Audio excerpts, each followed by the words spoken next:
Good morning, everybody, and welcome to our weekly live Q&A where we sit down and look to questions from you, the audience. Any and everything is fair game, health related, and I'm sitting here with Dr. Elthorpe as I usually do. I'm going to scoot over a little bit here.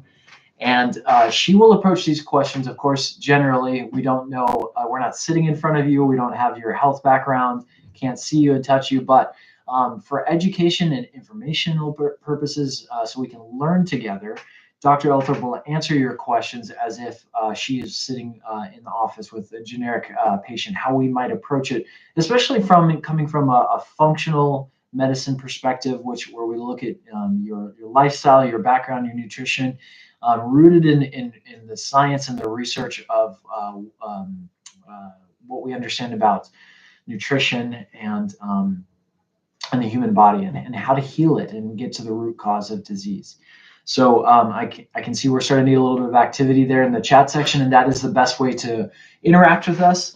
Over to the side of your YouTube video there, you can post your questions. That's the best way to interact with us here live.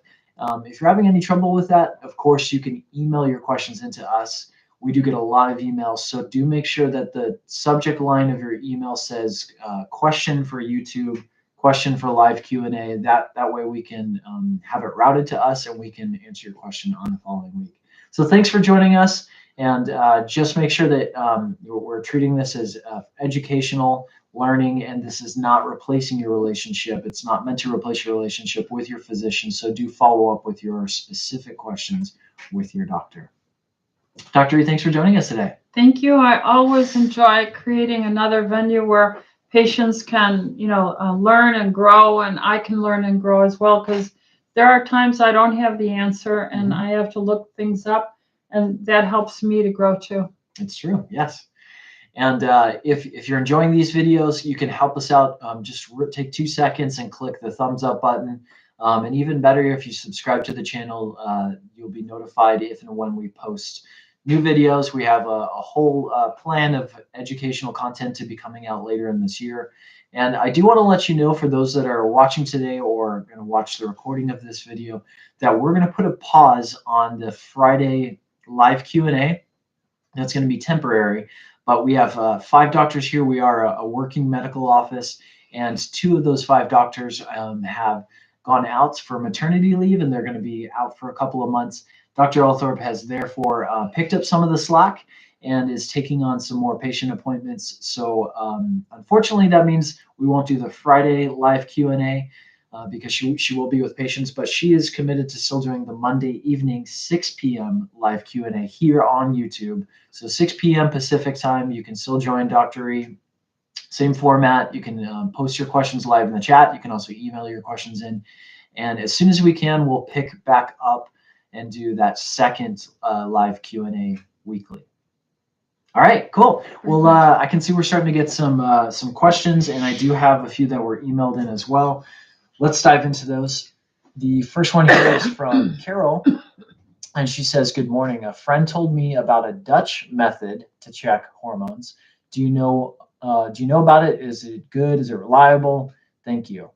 So I'm wondering if she's talking about the Dutch Plus. Yes, she's talking about Dutch Plus, and this is newer in senses. Now, I've been involved with salivary testing for hormones since the early 1990s, and I was involved in some of the research in it with Dr. Ziba. But this has urine with it too, so there's a urine, I've learned, and the salivary. Dr. Kaur really likes this. Yeah, Dr. Kaur and P.A. Patel are actually trained in the Dutch Plus testing here, and they have been using it.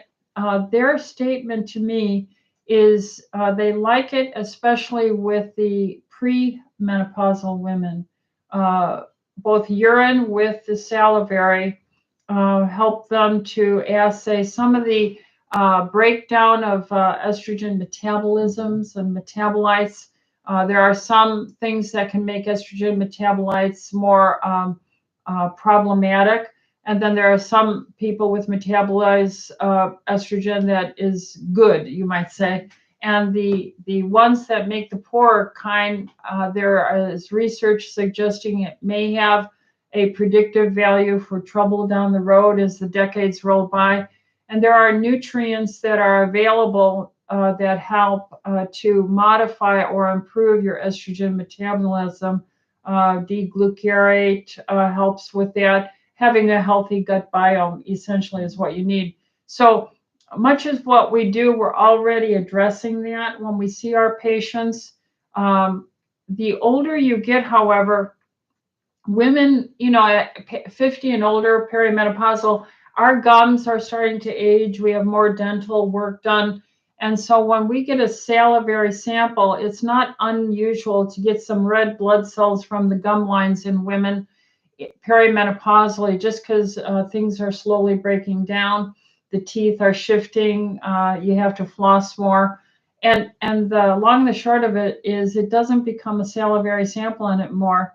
And it becomes more a mixed serum salivary, and the values become wild. I see mostly post and perimenopausal women, and I prefer the serum for guidance because it's very reliable. Right. Younger women in their teens, 20s, maybe 30s, they would be a better candidate, in my opinion, from what I understand of the Dutch Plus system.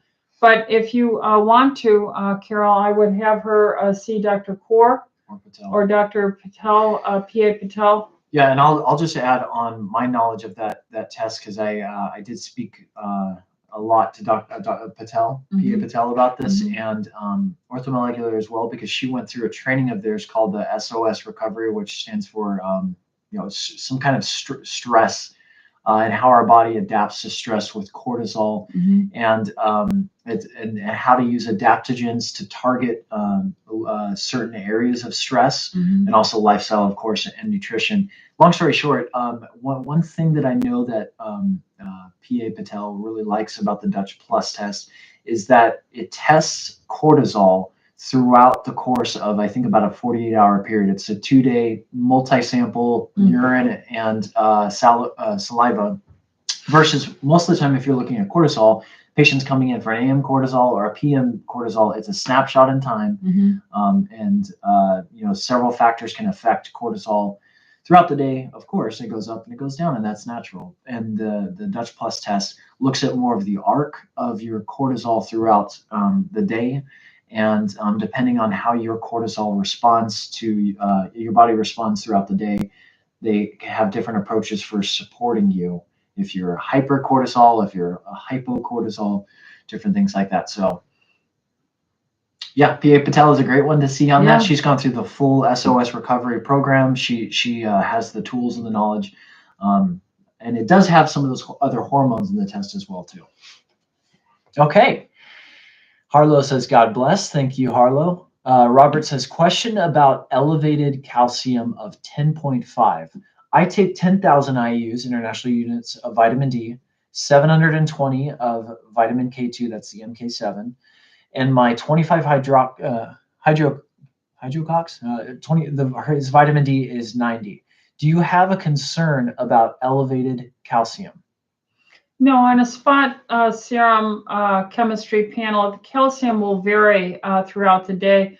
And so being up by 1/10 of a point is not a concern. I only start really getting concerned about serum calcium levels when they go to 11, and then I'll just repeat it within a month to track and see, was that a blip, you know? So no, a 10.5 on a serum calcium is pretty much meaningless. Okay. Great. Sarah says, what is your recommendation for protein intake for a 35-year-old man, heavy lifting, 1 hour plus a day, 5 days a week? I think the recommendations run 1 milligram to 1.5 milligram per kilogram. So let's presume he's the standard 70 kilogram guy. So he would need about 105 grams of protein a day. And women, I've seen statements of 0.5 to 1 milligram per kilogram per day. So I would say he needs to be aim for about 100 milligrams of protein daily. Of course, that can vary depending on what other factors are going on with the patient. How's their body composition? Are they overweight? Are they underweight? Because and what kind of how are they eating? What's their nutrition look like? Are they on a ketogenic, on a low carb diet, or on a more mixed? Because if you're on a ketogenic, of course, diet, too much protein can actually take you out of ketosis. But if you're lifting heavy, your body's going to need some carbohydrates, some protein, and lots of healthy fats as well too. Yeah, I would say a milligram per kilogram is very safe. 1.5 is really for muscle builders per kilogram. So 70 to 100 milligrams of protein, just given the generic question. Grams, 70 to 100 grams of protein, or milligrams? Grams. Grams, right. Okay. Harlow asks, should I be concerned? My T3 is high at 5.5. TSH, it's 0.0. T4 normal. Doctor cut leothyronine to 5 micrograms a week ago, but still very shaky weakness. Should I just stop taking prescription for now? I see my doctor Tuesday. Well, Harlow, I would say that's something that you need to address with your doctor. I'm going to say a free T3 of 5.5 is really not that high. In our lab, in our experience, our normal range is 2 to 6. So a 5.5 is really not that concerning to me. If you're on thyroid replacement, the TSH, which is the thyroid stimulating hormone to the thyroid gland, it should be low or not measurable, because if you're taking it, you don't need the signal anymore. So that's not necessarily a concern either.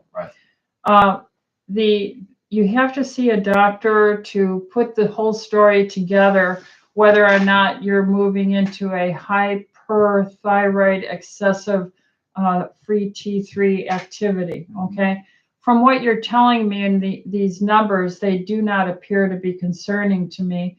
And certainly if you're on thyroid, maybe a little adjustment of the medications, but certainly this is not any big concern.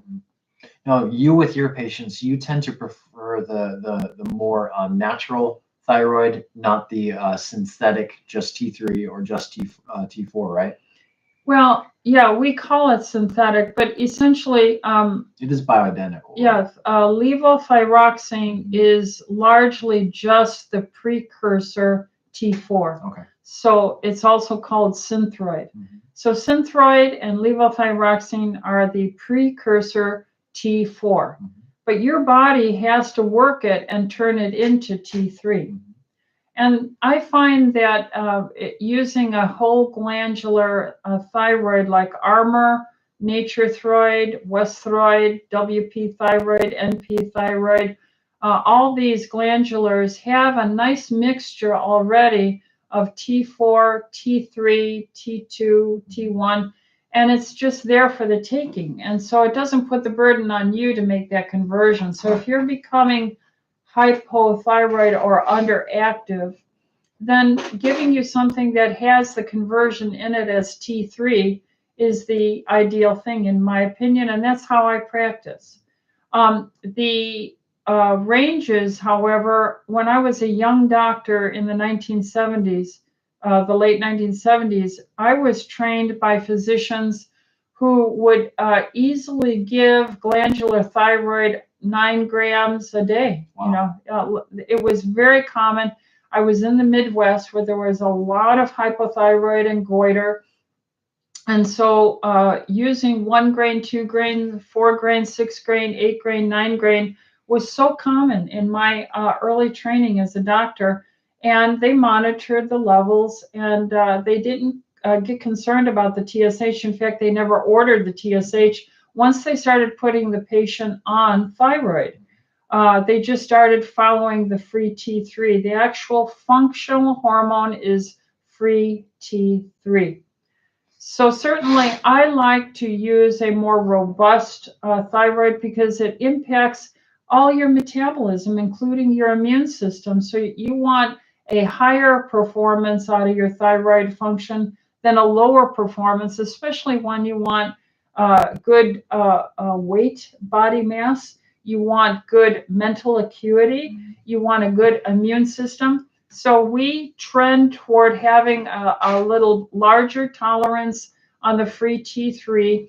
TSH really is more for someone to be monitored, in my opinion, who is not on any thyroid.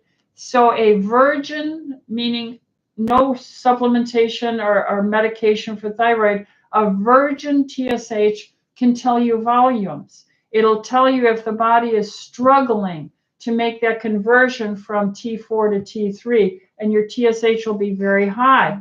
Once you give it, then you're helping it out. The signal doesn't need to be so large.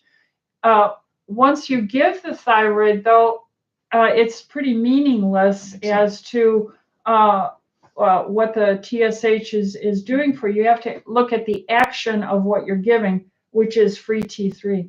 Got it. Great explanation. Okay, next one is from Veronica.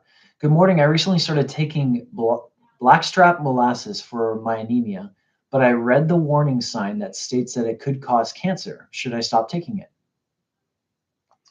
You know, I'm not familiar with where in Blackstrap molasses it has some content that Iron.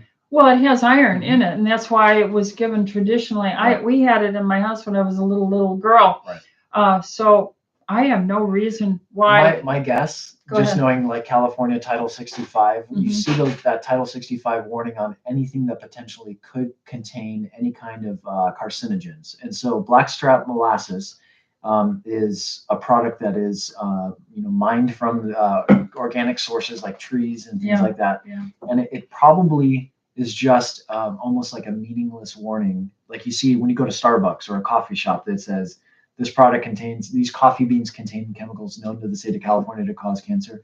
It could be something as that. Okay. I haven't personally ever heard anything about Blackstrap molasses being associated itself with cancer.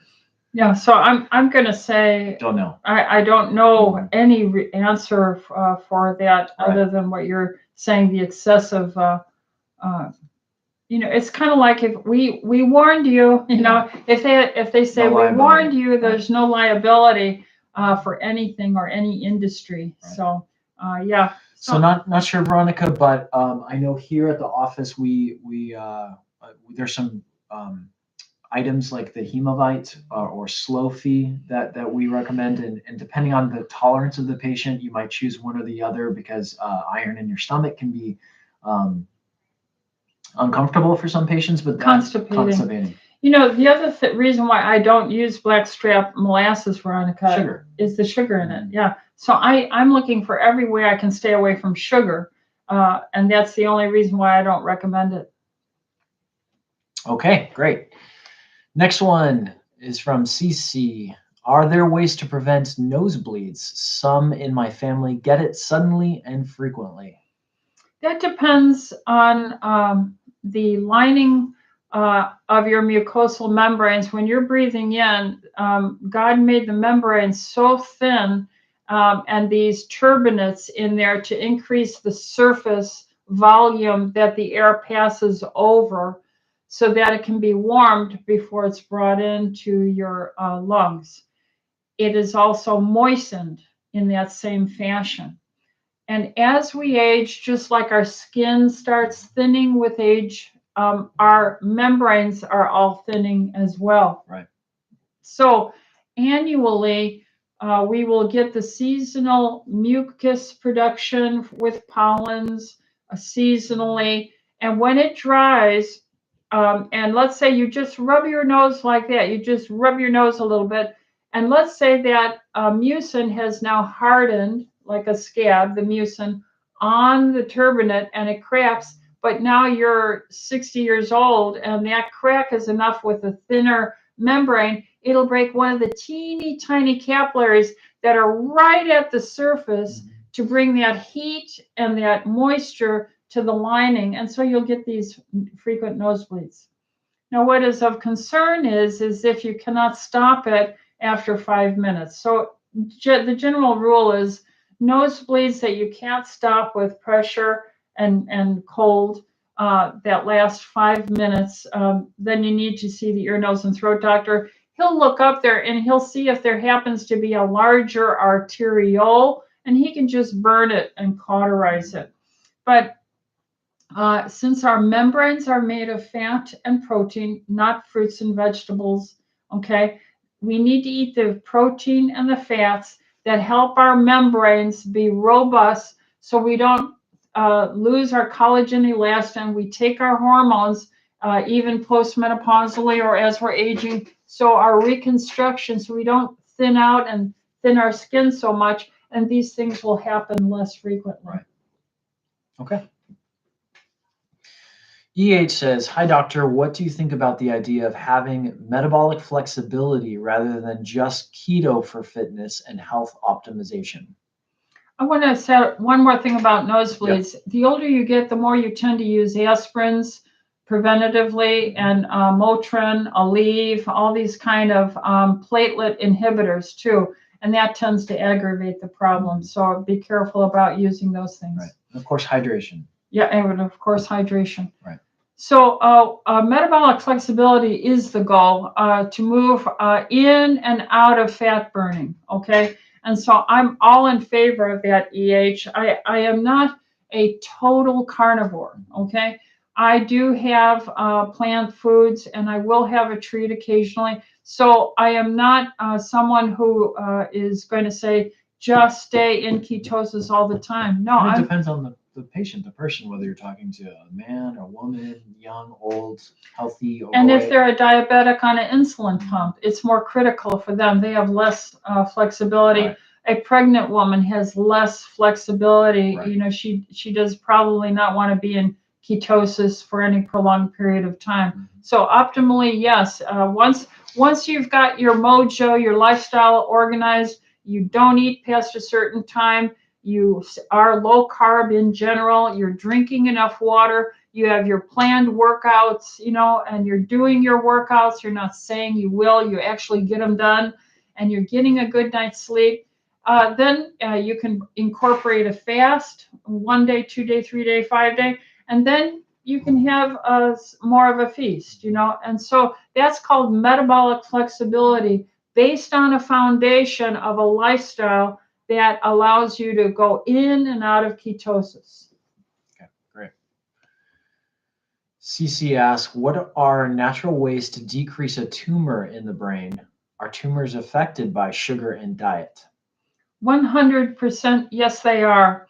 And I feel that when I was in late 70s as a young doctor, I was taught you'll never see a glioblastoma multiforme. You'll never see an astrocytoma grade 3 or 2. You know, these are so rare, okay? However, I am seeing them all the time now. And our glioblastomas and astrocytomas have all done well. They have not died and succumbed. And that's because now these are people who have to stay in ketosis. The glial cells that make up the body of the brain are really immune sensitive cells. And when you choke them with sugar all the time and clog up their capillary relief and drainage, and you're drinking sodas and sweet drinks and latte frattes and eating, you know, Dorito chips and crackers in all hours of the day, and you're not ever getting into ketosis to burn it down, the clog creates and the food allergens create these irritants, and then the cell itself is trying to repair, and sometimes that repair gets out of control. You know, there is the trophoblastic theory of cancer by Dr. Beard in 1909. And that trophoblastic theory is really the answer to cancer. Professor Beard studied embryology, okay, the development of animals and everything. And Professor Thomas Seyfried wrote the book, Cancer as a Metabolic Disease. And he just validates everything that Professor Beard in 1909 said. The original cells that we came from, one cell, the genetic information is totally there. You know, if you read Psalm 139 around verse 20, it says, in the volume of the book, my book, it was written, you know, my members. And that's talking about DNA in the Bible. Well, there you are. You have all that memory. And here's your little cell, whether it's in your brain, your breast, your prostate, anywhere. It knows how to grow its own blood supply. If it's stressed enough with low oxygen, acidic, you know, activity, that cell knows how to repair and grow its own blood cell. And that's what we call the trophoblastic, which is the germ cell nature of cancer.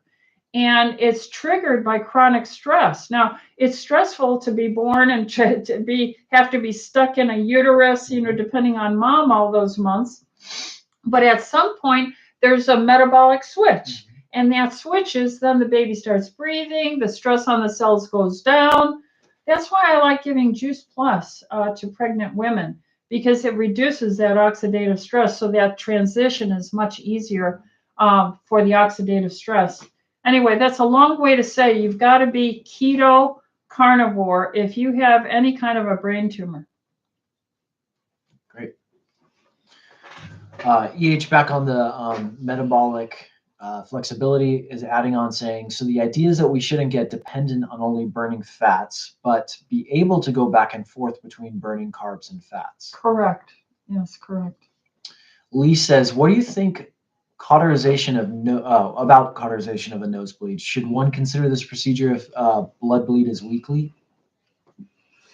I think if you can self-manage your own nosebleed by just putting pressure on it, and it's mostly seasonal, then, and you're not on chronic aspirin or non-steroidal anti-inflammatory Motrin, Aleve therapies, then yeah, I think you should avoid the doctor. But if it is showing up in such a fashion where, you know, let's say I'm here with my patients, let's say I rub my nose and then I start dribbling, bleeding, then that's just your lifestyle. I can't afford to have that interrupt my time with the patient, then go and have it done. But 99% of all this can be handled by yourself. Okay.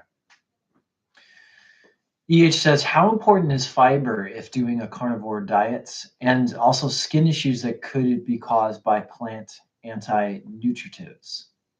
How important is fiber if doing carnivore diet due to having eczema? How important is fiber on a carnivore diet? I don't think it's as important as we have been made to believe. And the answer is, I have so many carnivore patients now. And I would say for many years, so it isn't like it's just 1 year. And they have no colorectal cancers. And how can a cancer grow when it's got all this oxygen and blood flow and membrane health? So I do de-emphasize the importance of fiber. The other thing is, what was the other question? Yeah, plants and their irritants, the lectins. Plants are foreign to human beings. You know, you're not made of a tomato skin. You're not made of an orange rind. You're not made of the walnut wall. These are foreign proteins to your body. Excuse me, I'm going to sneeze.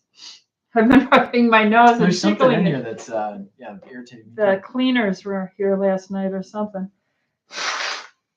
But the irritant of plants is a item that has to be dealt with. And the more we avoid the healthy cell membrane fat, phospholipids, linoleic, alpha-linolenic acid, the more raw or vulnerable the gut becomes. And the more you eat plant foods, the more they can be amplifying their damage, irritation. So everything's a balance. I try to eat as robust a meat, fish, chicken, pork diet, and I often will largely eat cooked vegetables as to raw vegetables. And the older I get, the more help I need to give myself with digestive aids so that I am not as injured by all these foreign plant proteins entering my body. So that's the best answer I think we can give you. Okay. We are technically out of time, but I want to make sure we get quickly to a few email questions. So maybe you could just give a quick response to some of these. KLB emailed us and said, my friend's silicone breast implant burst. She had surgery to remove whatever gunk they could, but has not felt well since it happened. Would chelation help with the removal of what remains in her body, or what other options would you recommend? Well, the silicone is pretty much a permanent damage to the body, okay? Chelation will just improve, no, I think it's valuable, but it will improve the microcirculation all around so that if there's any enzymes that can be possibly helpful in disinflaming the region. So anytime you improve microcirculation, you're going to improve the health of any organ in your body, and chelation does just that. It extends your life. Enzymes would be very important as well. And she should probably do, the follow-up with her doctor and ultrasounds to look at how much, was left over. It's probably microscopic, but it is an immune irritant. So she'll have to look at things to keep her immune system calm and look at gut health, look at her allergens from respiratory to gut health, and look at how clogged up her capillaries are and reduce her carbs so that the circulation is improved, okay? Okay, great.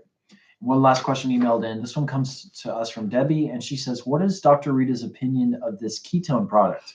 The product is called Ketos, KETO/OS NAT, N-A-T. I looked at this before the YouTube. I know you didn't have time to, but it's an exogenous ketone product. It has some B vitamins in it, B6, B12. It has a little bit of calcium, magnesium, and sodium because it is a salt ester ketone product. So let's just say in general, because I don't think you're familiar with this exogenous ketone. I'm not.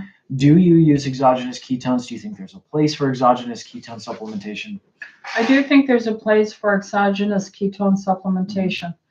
And I do know that products are emerging because of the science since D'Agostino? Yeah, D'Agostino did his research. And then there's the Keto Fest every year where all this research and extending life Metabolic syndrome in Florida. Yeah. And so they do market exogenous ketones to help support a ketone environment. So I'm not familiar with the product, but I don't see anything that you've listed there that is concerning to me. Right. So I'm not going to either endorse nor deny it. I'm just saying it's one of them, and it does have a place in our health management. Okay, awesome. Well, thanks, folks, everybody, for joining us today. Dr. Althorp will be back Monday evening at 6 p.m. Pacific time. And she tends to spend a little bit more time, so there's certainly opportunity to get your questions answered there. So join us Monday evenings at 6 p.m. We're going to put a pause on the Friday this morning's YouTube Q&As going forward for a couple weeks while Dr. Althorp makes some more availability to see patients to help cover for Dr. Kaur and Dr. Patel's patients while she's out. So Pray for me for my energy. Yes. And best way you can stay up to date on when we're doing these videos, and we've got some great produced videos coming out soon, is to be subscribed to the channel. So make sure that you click that subscribe button. If you got any value out of today's video, it would help us by you taking a quick second to click that thumbs up button. And if you go to our website, which is tlcdoctors.com, that's tlcdoctors.com, you can find a place to sign up for our newsletter. We won't spam you. We won't share your email, but we'll just send out an email before we do any videos, or if there's any important news coming out of the practice here, we'll let you know that way. All right, everybody, we look forward to seeing you Monday evening at 6 o'clock in the evening. That's Pacific time. Share this channel with your friends and family. Anyone, you don't have to be a patient here, can get on and ask questions, and we love interacting with you. All right, everybody, be well, and God bless. God bless.